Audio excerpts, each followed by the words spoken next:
What's good, guys? I got a package in the mail. I traded something for it.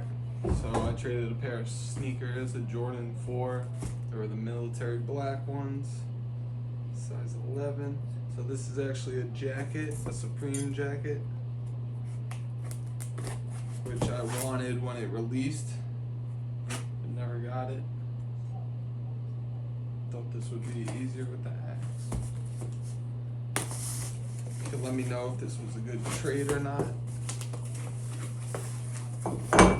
If it was worth it. Let's see. It said it was brand new. Never worn. This is some bullshit. So it's a Supreme Nike corduroy jacket.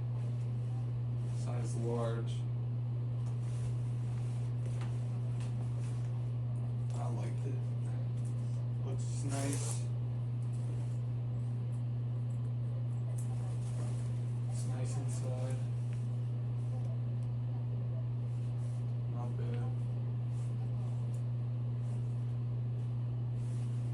Let me know what you think. Let me know what you guys think. If you like it. If you'd rather have kept the Jordan 4 military black, or would you have gotten this? Let me know in the comments.